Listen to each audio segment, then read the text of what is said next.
L'Office de tourisme et la ville de Clisson organisent comme chaque année le programme des Journées européennes du patrimoine, événement national qui se déroule chaque année le troisième week-end de septembre.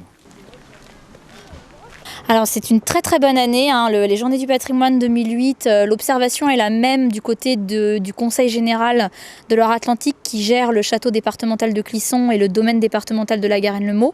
Comme de l'Office de tourisme, on a noté une très forte hausse des chiffres de fréquentation sur tous les sites qui étaient ouverts au public et où étaient proposées de nombreuses animations, donc un très bon cru pour 2008.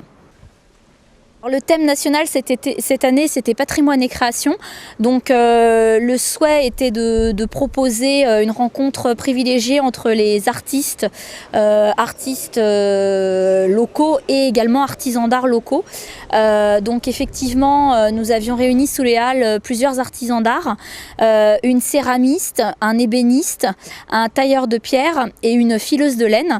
Et ce qu'on a noté, c'est que du côté des artisans d'art comme du côté du public, la rencontre et la démonstration de savoir-faire est vraiment quelque chose qui est très apprécié. Le public était vraiment à l'écoute des artisans d'art qui expliquaient leur métier, qui expliquaient leur savoir-faire. Et c'est vrai que c'est toujours très intéressant pour le public de voir ces artisans d'art travailler en public et échanger avec eux sur leur technique.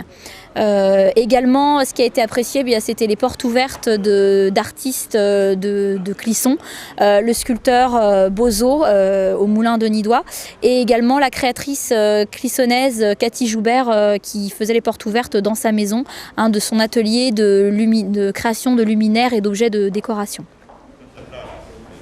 Donc on a également noté que les grands classiques du patrimoine clissonnais faisaient toujours recette. Le clocher de l'église Notre-Dame, qui est ouvert exceptionnellement chaque année uniquement aux Journées du patrimoine, le samedi et le dimanche, fait toujours le plein. Il y a tout le temps une longue file d'attente pour pouvoir profiter de l'ascension de ce clocher. Mais c'est vrai que tous les gens qui montent là-haut sont vraiment émerveillés par la vue magnifique qu'ils ont de la ville. Et puis également le patrimoine industriel également qui intéresse aussi beaucoup les gens.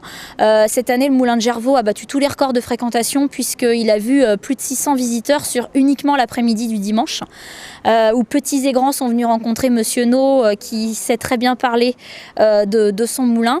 Mais on observe également la même chose dans la commune voisine de Gorges où l'ancien séchoir du Livau qui venait d'être tout juste réhabilité et qui était animé par l'association des arts graphiques a reçu plus de 1000 personnes pendant le week-end. Donc on voit qu'il y a un réel intérêt du public également pour le patrimoine industriel. Et puis également à la Garenne-Valentin, on fait toujours un effort sur ce site qui est vraiment magnifique parce que c'est un ancien couvent de bénédictines avec un très beau cloître qui est très très bien conservé. Et donc là on avait une animation sous le cloître, une animation musicale vraiment de qualité avec la chanteuse lyrique Olivia Marie Garot qui est venue faire un concert qui a vraiment subjugué le public, qui a été très impressionné par sa voix.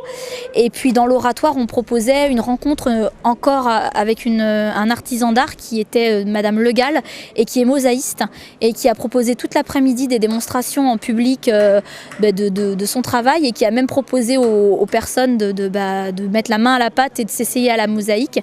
Et ce qu'on fait notamment de jeunes enfants que j'ai vus à l'œuvre.